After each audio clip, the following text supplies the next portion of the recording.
So as you know, I am this impulsive yapper, like I said, and I'm also this person who cannot hide her facial expressions. And you can literally tell what I'm thinking on my face. Like the subtitles on my face will just be like slapped all over my face. I think some of us have that issue, right? Like you look at somebody's face and you know exactly what they're thinking. So I'm that person. And it's funny because I spend most of my life in front of a camera trying to, sort of camouflage all of that. And I realized talking to a lens and talking to people, two very different skill sets, huh? Like talking to a real life audience, because there you can't fake it. You have to be like yourself. So that's what, I was thinking, okay, I should sort of be confident, but at the same time, when you have a script, it's a whole different scenario. So hi guys, I am Sanjana Sarathy. I'm an actor, content creator, and I'm trying to find my footing as an entrepreneur as well. And like every other person on the internet, they also call me an influencer. Honestly, I hate that word. I can't even say it with a straight face. But if you met me like a few years ago, I probably wouldn't have imagined myself standing here. And even when I got this call, I was like, I need to give a TEDx talk, like me? Are you for real? We still have a long way to go, no? I still have like a lot more work to do to get here. But then I realized that somewhere along the way, maybe when I was growing up, I was always considered to be this misfit.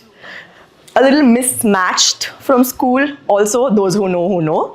I was always this person because I was never the typical ideal good girl that everyone expected me to be. My mom would get endless calls, like constant calls on the phone saying, hey, your daughter is talking too much, she's always outside class, she's always on stage, she's zoned out again, she failed in math again.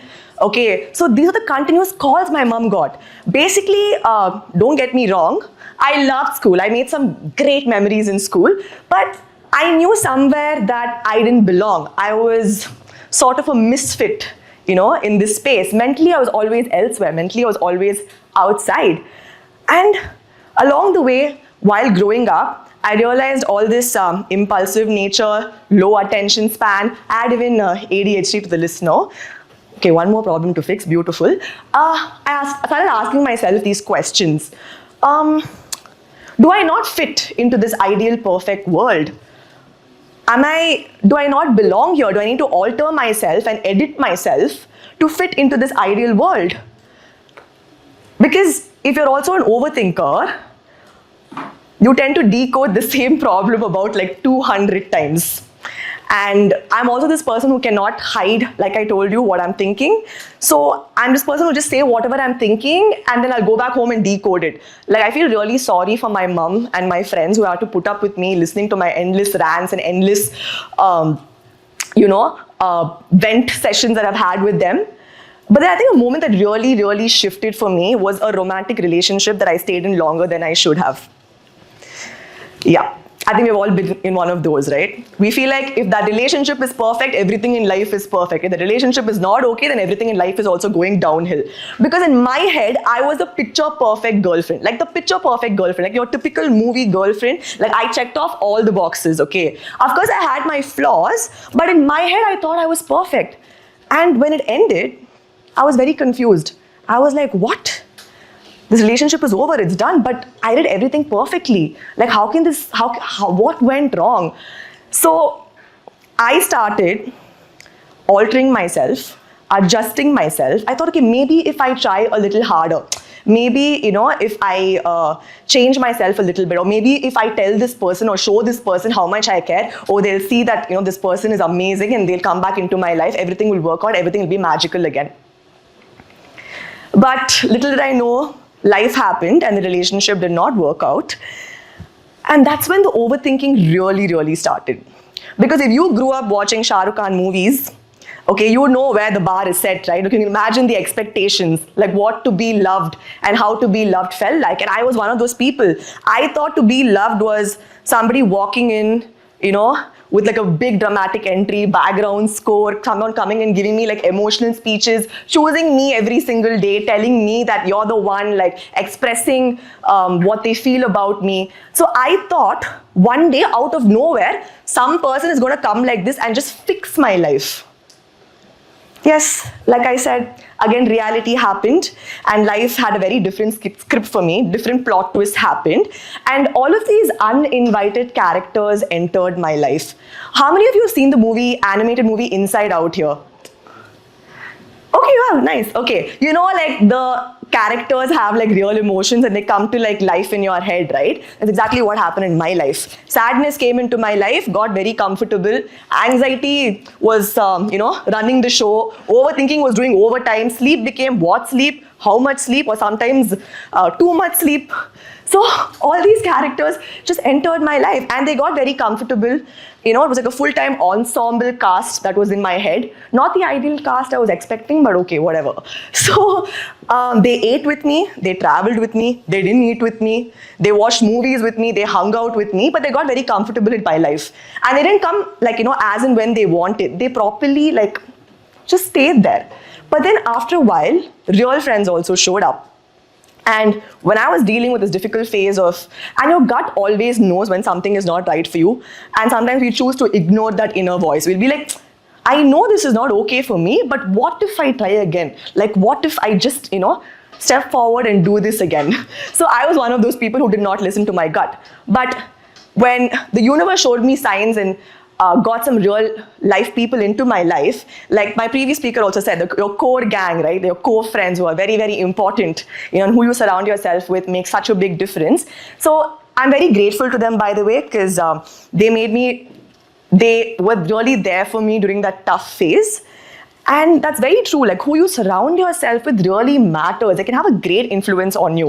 And you know that saying, right? If you hang out with 5 idiots, you'll become the 6th one. Not like I made great choices when it came to my friends. I also hung out with a couple of people who were not so great in my life and who did have a bad influence on my life. And that's when I think these characters also entered my life and displayed different moods and personalities. But when these real life people came into my life, you can also learn a lot from people, how to be, how not to be. And even if you have that one best friend, right, that one person who wants and thinks nothing but the best for you and truly wishes only to see you happy, you're a very rich person in life. And I lucked out with my best friends. So when this non-Shah Rukh Khan wala phase, like the romantic phase that didn't work out for me, I developed a lot of self-hatred. I kept thinking, I did everything perfect. Like I said, you're an actor, right? And when you come on screen, they expect you to be the same way even in real life. Like there's this assumption that you need to carry yourself with confidence, this aura that you have it all together. And I kept thinking, what did I do, yeah? Like where did I go wrong? So these multiple various scenarios kept playing in my head, like unlikely scenarios. And there was a time in my life where I also thought, okay, relationship is not working out. Let's try and see if my career can work out. So I went to my dad and I told him, listen, I want to be an actor. And my dad's like, yeah, as a hobby only, but what do you really want to do in life? Even now, some of my family members like don't understand what I do and why I do. They still think this is a hobby. This is like a cultural activity. She's not going to make a living out of this. And yes, of course, the industry is very uncertain. It's very unforgiving. We've all heard that before. And especially for a girl, it is very difficult. So I thought that kind of shook me a bit. I was like, am I not meant for this profession? Should I change my career path? Like, what do I do? And I did. I did like multiple gigs. I worked at a marketing firm. I went to Hong Kong because from a child, they've always told me you have to be independent. Financially independent especially. That's very, very important. It is important to be financially independent because, financial independence can actually make the way you look at life, it'll completely change the way you look at life. So, yeah, I went to Hong Kong. I worked there for a bit in a new country, didn't know the language. It was a completely alienated space for me, was by myself. And at the same time, when all these issues were also happening, you also feel like a sense of abandonment that anybody at any moment is just going to leave you and go. And that's when the insecurity also started creeping in. So when I came back and this shook me a bit, I did all this of financial independence because I thought, why should I sit and cry in my room by myself when I can actually go to Maldives and cry? So that's the reason I ended up working and doing these multiple gigs, working at corporate jobs. But did it make me happy? No. I mean, I didn't hate the job, but all I really wanted to do was dance with Shah Rukh Khan on screen, and I still do. I'm still that little girl who wants to dance with Shah Rukh Khan on screen. I mean, for starters, when I was 10 years old, I dressed up as Britney Spears. So that should have been the biggest sign from the universe. I mean, I don't know, the generation is too young to know who Britney Spears is, but she was big during my time, okay? So that's exactly what my dream was. That's exactly what I wanted to do in life. But I felt somewhere that because the people around me, not everybody were telling me this is not your purpose, this is not your calling, you shouldn't be doing this. I genuinely felt like, okay, nothing is happening. I'm also facing rejection. Romantic career also is not working. That also is going downhill. Professional life also is going downhill.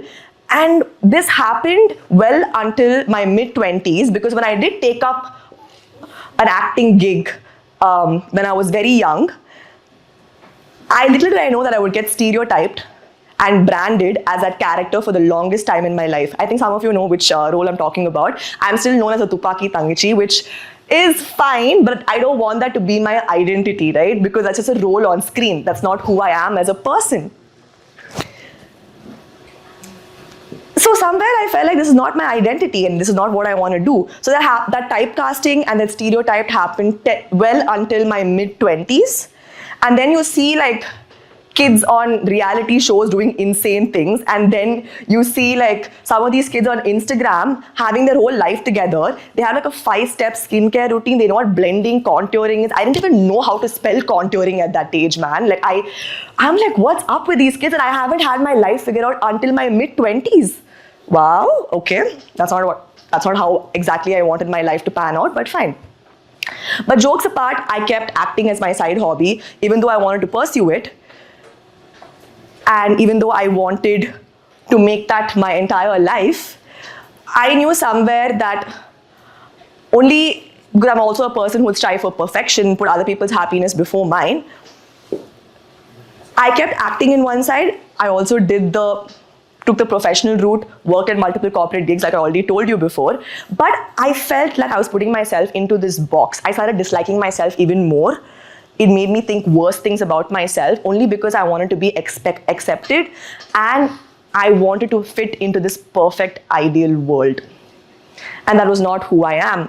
So the shift, I think, really happened when I asked myself, it didn't happen overnight, by the way, okay, it was a long process. I asked myself, so what if I make mistakes? So what if I'm clumsy? So what if I fumble? So what if I have acne on my face? So what if my hair is messy? Should I test this out on Instagram and just see what happens if I'm just myself? And when I started doing this, the shift didn't happen overnight, like I said, because when I was trying to sort of condition my way into thinking this way, because I was thinking in a very different light all my life, I thought, let me start off small. Say, for example, if my friend wanted yellow lace, before I would be like, let's get yellow lace. If she said, no, I want pani puri, let's get pani puri. But I said, no. It takes practice, right, to come into the best version of yourself. It does take practice. It was very unfamiliar to me, but these small things, kind of helped. So I said, no, I want only blue lace, and no, I want only bel puri. So it started there. And I said, okay, let me put this out on Instagram. So when I started showing my real self on Instagram, and sometimes I would stutter like how I'm stuttering now on Instagram, a couple of people would be like, hey, this has happened to me as well. I relate to this. I do this too. I said this too. Oh my God, I can't believe you went through the same thing. I so relate. And I was like, what? Me being imperfect? People actually like that? People actually, think it's cool to be imperfect? Okay, fine. And when I started accepting myself little by little and slowly said it's okay to be imperfect, the most mismatched thing happened. Mismatch actually happened. So I got a call saying, hey, we want you to be a part of the Hindi series called Mismatched. And I was like, that's my entire life, basically. I'm like, yeah, let's do it. So it didn't crack open a lot of doors, but it definitely broke a stereotype. It broke a stigma that I was carrying with me for so long, that weight. And also, if you're a South Indian, they put you into a box, right? Like our faces, our identities, our stories. So it became something more than just breaking a stereotype for me. It became what I wanted to represent. I wanted to tell my story. I wanted to be like, hey, if you're a misfit, it's fine. If I can be standing on the TEDx stage today, anybody can do it. If I can be called for Hollywood Reporter, I can be called for Mismatched, so can you. So I wanted to tell my story, not just about breaking stereotypes. That's definitely going to happen, but I want it to reach across cities, across languages, maybe even globally, because why not? Why be put into a box when you are meant to stand out? And sometimes the plan that didn't work out for you actually did work out for you.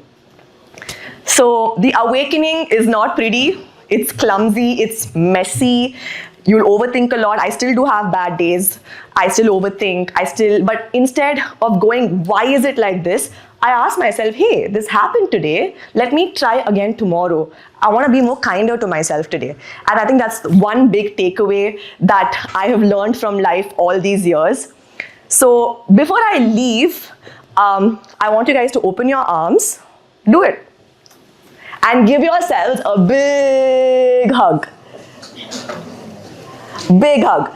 Because at least do it for the younger you, the child in you, the younger boy who would see you today. All of us have felt that at some point in our life, right? That we're not enough. So do it for the little kid in you. Because if they could see you today, they'd be so proud of you. Because I'm proud of you guys. Thank you so much. Thanks a lot.